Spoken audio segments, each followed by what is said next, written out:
Hey everybody, it's your boy Legendmuyui. I'm back for another Shadowrun Returns playthrough. I believe we were last at when Coyote had her surgery. She got a new cybernetic arm. And let's just pick up from there.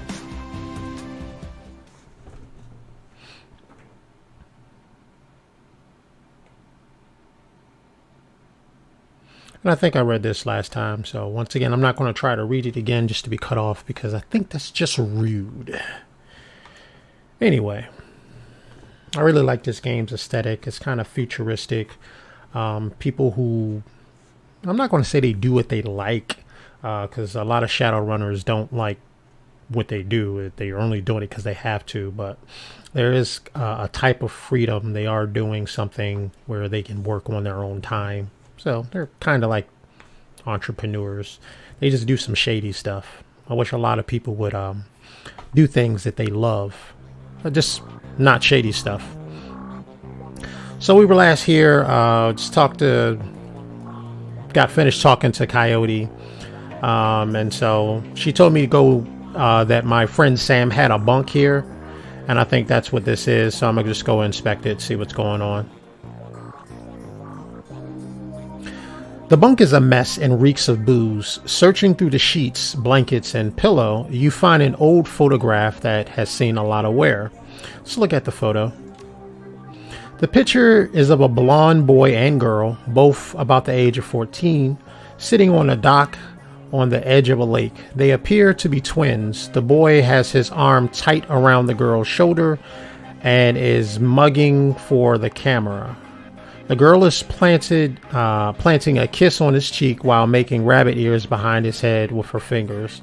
Aww, must be siblings. Check the back of the photo. Writing in a woman's hands.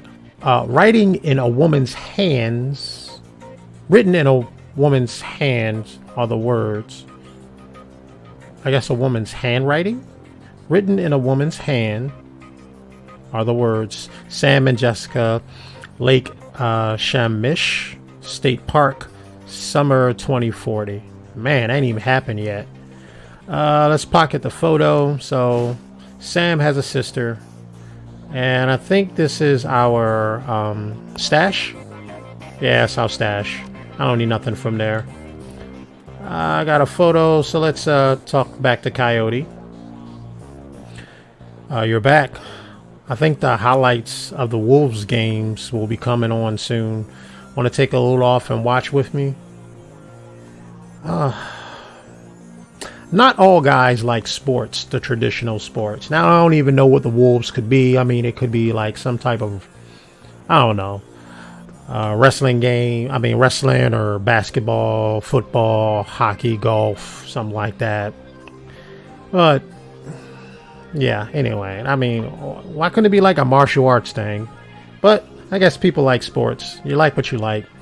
I found something in the bunk, and the bunk of Sam was using. Did Sam have a sister? You know, someone named Jessica? I'm gonna just ask, did you know he have a sister? There's no point in, tell her I was at the bunk. Her eyes, her brow furrows. Yeah, I think he did. He mentioned her once. Didn't sound like they got along that well. Your comm link chirps and the screen shows a smiling face of Officer Aguirre. If he's smiling, it must be about money. Are all the cops on the take as happy as you? Talk. Officer Aguirre, what's a pleasure to hear from you. Yeah, that'd be me. Excuse me, address them by their name. It's a pleasure. Don't want to be rude when talking to people. Yeah, we're buddies. Let's go dancing soon. Listen, the Ripper got another one. The victim worked at the NTSB investigations facility down on the docks. You owe me for this. Put it on my tab. You there now? I need to see that now. Put it on my tab. You there now? Better get here quick before McCluskey arrives. The image on your PDA dissolves as the call ends. That was abrupt. Another Ripper murder. Where? The docks. Gotta go. Okay, listen. I want to help. You dragged me out of the Royale before. You dragged me out of the Royale before. Something bad happened. Worse than getting my arm torn off. And Sam was my friend. You head to the docks and I'll see if I can track down Sam's sister, Jessica. She might be able to help us. See you when I get back. I don't need your help. Why in the world would I said that? Thanks, I appreciate the help. Yeah. Always want to be thankful for the people who help you in life. Alright. Take a cab. Do I have some money? How do I check? No money there. Oh, there we go. It's right in front of my face. Oh, wow. Okay. I'm a mage. No, I'm not a mage. I typically play a mage. I'm an adept. So I'm like a Dragon Ball Z-ish type of person. Just in this sixth world of magic and stuff. I think I'm gonna try to get some new threads. I think this guy's... Yeah, this is the guy who gives me new clothes. Hey, you want a new look? Got just the thing for you. Should give an edge out there too. Okay. All right, probably looking for something to help me with my willpower. I'm not a mage. Here we go.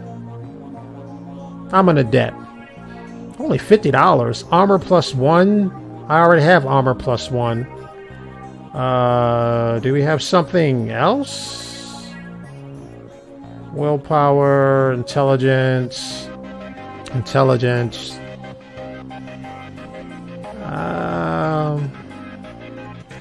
I guess I can go on ninja-like. I am, you know, I don't really like ninjas. Or the portrayal of ninja. Historical documentation has ninjas not as in this. They're mostly espionage. Some new martial arts, but it wasn't from being a ninja. It was from just how they were. So being a ninja is more like a lifestyle that they chose. Where they would pretty much just be like anyone else in life. They had a profession. Their profession was being a ninja, and the ninja just meant that they would just go to random places, pick up information, relay that information. You know, fighting was like the least thing that they did, and not all ninja fought. There's the female ninja, the kunoichi. They used their womanly abilities to be able to get information and things that they need. So it's not always about the fighting or the ninja stars and all that cool stuff that we like to portray with like today's modern ninja Naruto type of stuff, because all that stuff was too flashy. Ninja stars cost money and they wouldn't throw ninja stars. It's like throwing away money, because if you never retrieved it, then it's just out. Okay, so the South Seattle docks. Leaving the Seamstresses Union behind, you head to the docks. The Ripper killed Sam, and maybe he or she slipped up with this latest victim. Left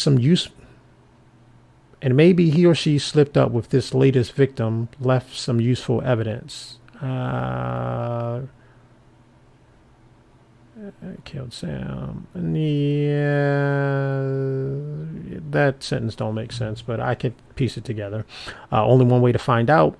South Seattle's your typical industrial area, grit, grime, and gray. The rain doesn't help matters any.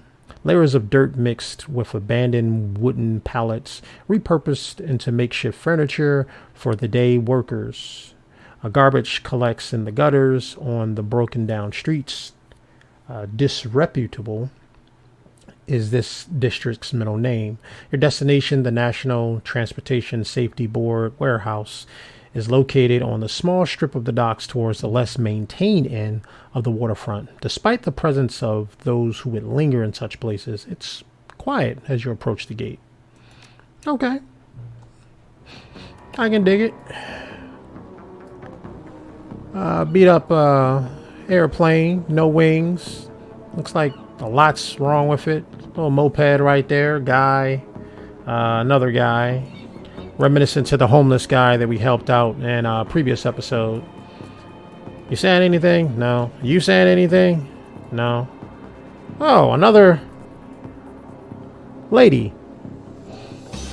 Have to talk to her, see what she's about. Streetwalker. Okay, so she's a prostitute. She looks decent. Hey, looking for a good time?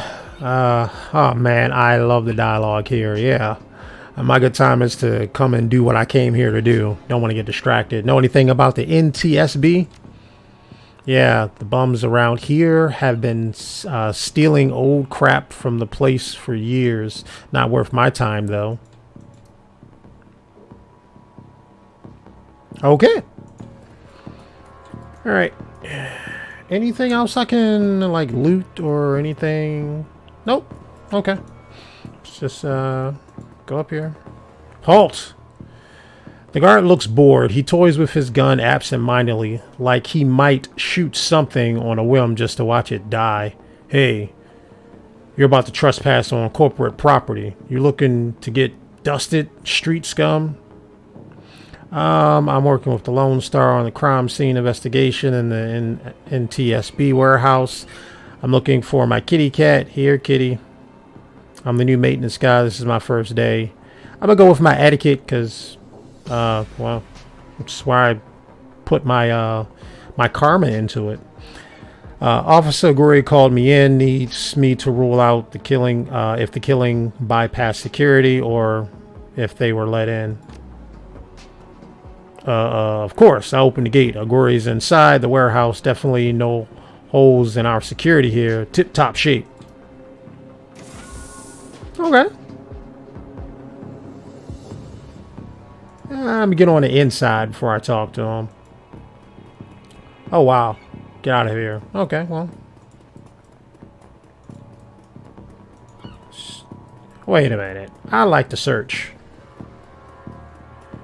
Okay, searching around. It's a lot of busted ship parts. I mean, plane parts. Why say ship? Because we're at a dock. That's probably why. Yeah, man. Wow. It's a nice, cool... Oh, that's what I wanted. Some stuff I can loot. What we got here? Machete concussion grenade. Once again, I'm not too keen on what types of grenades do what, but concussion sounds bad. And a phosphorus grenade. I know phosphorus is more like burning, so this is probably explode and cause, yep, burning damage. What do I have here? Let's switch that one out. Okay. And we're gonna... Wow. How did that happen? But this is some cool artwork. I don't really like drawing or anything like that. Hands off to people who can. But this is pretty cool. Alright, let's go in there. You're about to transition to a new location. Yeah, I can't do nothing else. The warehouse. Inside, the large gray warehouse is as typical as the outside. High ceilings adorned with girders and rickety catwalks atop a huge utilitarian room. Concrete and steel walls meet a concrete floor. This is a place for storing things and nothing more. Despite the quiet on the outside, the inside is a hornet's nest of Lone Star officers going about their business. In the center of the activity is the Emerald City Ripper's latest victim. With uniforms everywhere, no one stops you at the door. If it seems this case hasn't leaked to the press yet. Lone Star or no, you got a job to do. Alright, so I got a good Officer Gray. Can't talk to him. I think that's a Gray. Oh, Dresden. That looks like him. Ooh, and a severed arm. Ooh, that's just nasty. Anyway, let's talk to Officer Gray, see what's going on. Took your sweet time, didn't you? You know, the traffic these days, fill me in. I'm a busy man. I thought we'd agree to work together on this. You know how traffic is. What's going on? We had time to go over the evidence while you were en route. Turns out this might not be the Ripper's murder after all. I left the computer in the office over there. I left the computer on in the office over there if you want to see for yourself. The victims work here at the NTSB warehouse as a black box researcher. NTSB? The National Transportation Safety Board. This warehouse is used to go over the wreckage from plane crashes. Oh, makes sense with the planes outside. To try to determine what happened. The Vic was in charge of their highest priority investigation at the moment. We've gone through the victim's computer, and his case notes indicates he was selling secrets. Idiot kept records. Scientists don't make good criminals. It's a good way to get self-killed. Spilling corporate secrets, not the wisest career choice. Pretty much.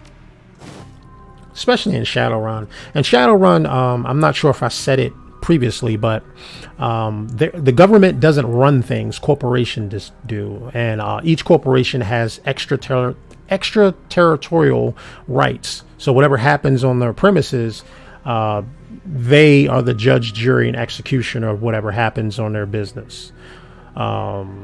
I kind of see that our world is actually going towards that thing, that way. I hope it doesn't, but hey, the Bible talks about the world getting worse, not better, in these last days. So we'll see.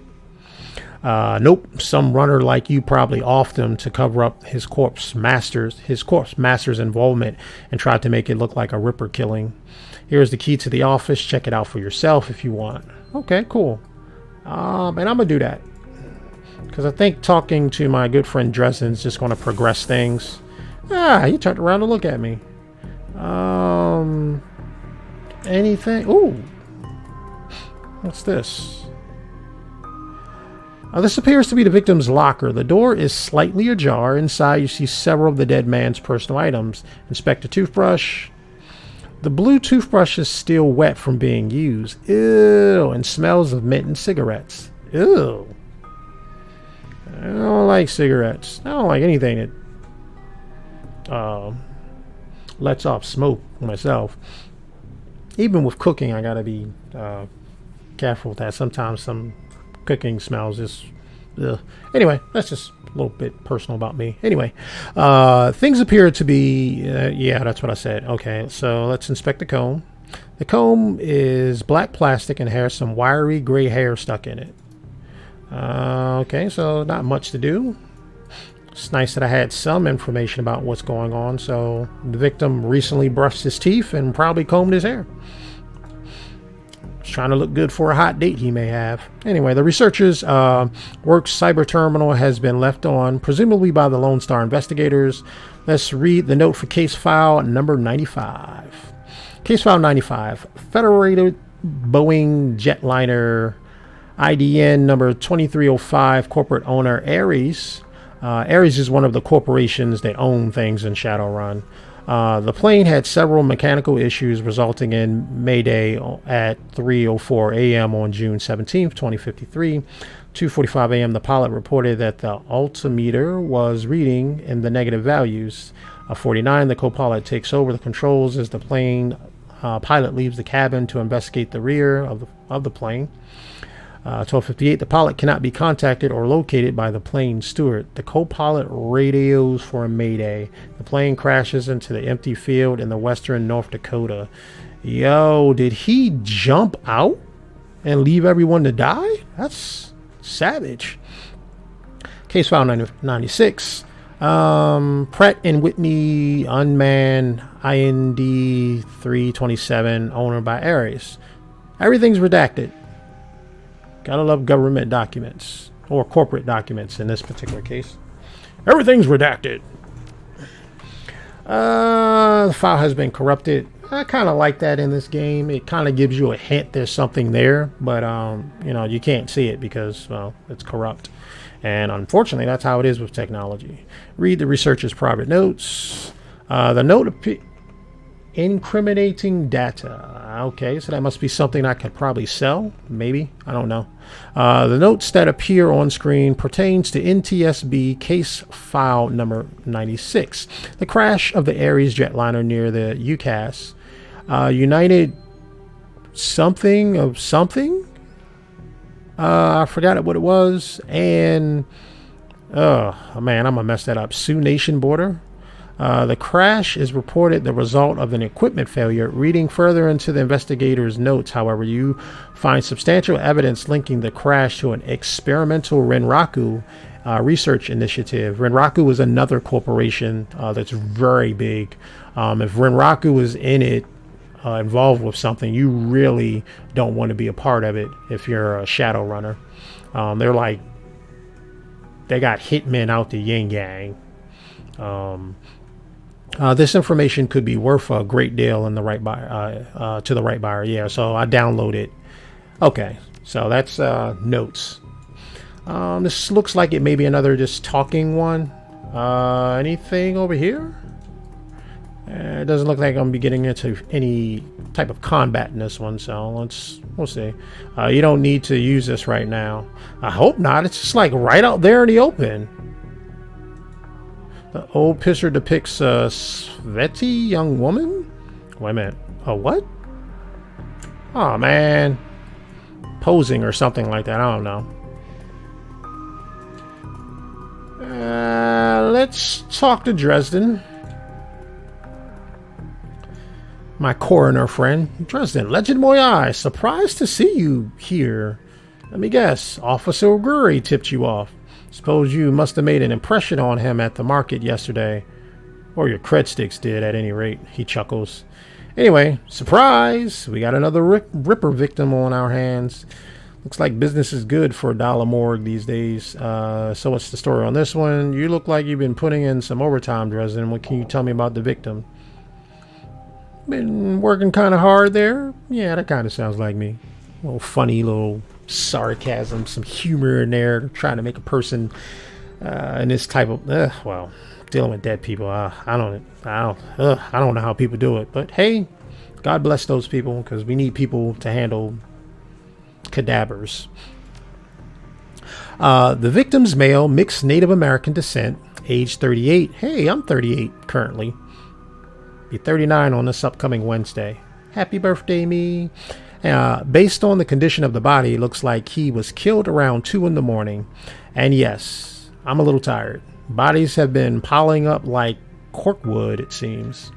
Cause of death unknown. Several internal organs were removed from the body after death, quite gruesomely. I'm not sure if the killer even knew what they wanted before they started cutting. Not much else to tell yet, really. He does have a lot of pre-existing scar tissue, so he probably had a major surgery at some point in recent history. Unfortunately, with the organs gone, I can't determine the nature of the surgery. Any ideas which organ the Ripper was after this time? He just now said no. Nice hole where the chest was. So what was on the butcher shopping list? Not quite how I would want to go out. Yeah, pretty much. Well, it seems that the victim was quite dead before the organs were removed, so at least he had that going for him, don't you think? The killer definitely took the lungs. The more I look at it, though, the other missing organs may just be eviscerated within the chest cavity. Is McCloskey getting any closer to a suspect? How are we doing this case? He seems like a real go-getter. It sounds like the Ripper is taking a different trophy from each victim. Sam's liver, this guy's lungs. Any theories? I don't think men of science will do theories. Especially he's just going over dead people. So what kind of theory is it? But let's go with that one. Sorry, I don't do theories. Wow. I'm just a scientist who happen to prefer dead people. Understandable. However, while there were massive damage in the chest cavity, I can see that the victim's lungs were transplants. Excuse me. Which is interesting, since another victim's missing heart was also a transplant. Granted, modern medicine has made organ transplants relatively easy, But it's an odd coincidence. But as a scientist, it's just that, a coincidence. There is only this is only the third body I've personally examined. One of our other branch managers handled the other two. If I find that more of the victims had organ transplants, I'll let you know. Let's ask about Mikulski. Mikulski couldn't find his donkey with both hands. Don't tell him I said that, though. How is Officer Guri doing in the case? He seems like a real go-getter. Guri would love to solve it before Mikulski and get the gold detective shield. Plus, he'd love to see McCluskey suck it in front of his superiors. He's already tried to bribe me to keep information from McCluskey and slip it to him. I'm inspired by their tireless pursuit of justice. Did you take the money? He grins from ear to ear. Do you have any idea how much this job pays these days, sir? I don't think Aguri's officer salary is going to do much to seduce me in helping him. It's like, yo, this guy's money couldn't even buy a bag of chips. Who's the woman over there? No clue. She just showed up next to Ken, I think. I'll be going. Good luck out there. All right. And I guess I could venture down here. Hangar. Anything to search? Me and my ninja outfit. Nothing. I'm holding down the Alt key and I don't see anything. So let's go back and talk to the Native American woman who looks cool. So technically, we're all foreigners if they are Native Americans. So, yeah. I'm going to speak to a true American right here. Shannon Half-Sky. You're not a cop. She looks up, watching you warily. I'm an independent. What's your relationship to the dead man? Nope. Who's the stiff? I see you've been praying. Do you know the deceased? Yes, that would be me. Yes, I'm a Christian. I believe that Jesus Christ is the only way. However, I do respect other people's right to choose. So, yes, he is my older brother. I asked Bear to help me speak to him. She shakes her head, looking like one who has found herself lost for the first time in her life. But I'm afraid his spirit is too disoriented by his recent journey to answer me. He died. You're a shaman? Yes, for all the good it's doing me. If I could just make contact, I might be able to deliver justice and allow my brother's spirit to rest. Were there any other witnesses? There has to be a way to force him to talk. I can tell that you're used to shouldering a heavy burden, but maybe there's an easier way. Yeah, let's go with that. I like to help people and women. I don't know why. Women, I just think they need all the help that they can get because, well, recent society has forced men to take a back seat because we choose not to be up front. We should be up front, and so that leaves women to take the up front position. They weren't designed to have the up front position. They were designed as helpers, and so I choose to help as many as I possibly can to shoulder the burden. So, yeah. Anyway, so that's what I'm doing. I'm a helper. She looks at you, the flattery largely failing. That was flattery? Okay, so also I'm very dense when it comes to women. The flattery largely failing to affect her, given the circumstances, but then inspiration dispels the dark clouds surrounding her. Perhaps my brother's spirit is too weak. That's a given. But my brother's spirit may also not be alone here this night. She closes her eyes and concentrates, drowning a low chant you can barely hear. Yes, there are others spirits who may be of help. Her features harden in frustration as if she's searching for something that remains elusive. Sighing, she opens her eyes and fixes you with a stare. But I can't do it alone. What do you need? The warehouse contains the spirits of plane crash victims trapped between worlds. They wish to help. They wish to be heard. And I think They have something to say about my brother's murderer. Lone Star won't let me in there, but you seem to have run of the place. If you can find some personal item that belongs to the victim, I believe that I can summon a spirit to speak with us. I'll need at least two such objects. Can you find them for me? I'll do what I can to help. I'll do what I can. I just better pay off, of course. I'll do what I can. Alright, so I'm searching around and alright. I'm gonna try to stick to it. So we're about a half hour in. I want to keep these things to like a half hour or less. So I'm gonna cut it here. Man, this was getting good. Anyway, if this is your last piece of entertainment, which I do hope it is, I hope that you will take the next moments to focus on yourself and do something that you've always wanted to do that you may have not had time for. If you have time for entertainment, then you have time for bettering yourself. Whether you're a story writer or want to be a story writer, whether you want to get into fitness because you may have let your body go, and we want to take care of our temples because our temples are, well, for those of us who are Christian, our bodies are the temple of the Lord, temple of the Holy Ghost to be more specific. And we want to take care of our vessels. So you may want to do push-ups, sit-ups, jumping jacks, curls, whatever. Some type of calisthenics. You don't need a gym membership to make yourself fit. Or you want to be a musician. Hey, I got my little keyboard over here. You want to work on those things. Take the time to work on those things, better yourself. Maybe in a few years or so, after you work diligently hard on the things that would benefit you, you can actually then use that thing to probably make money for yourself. I don't know. There are YouTubers out there, there are streamers out there who are making a good, nice, comfortable living doing the things that they love because they've invested time and effort into it.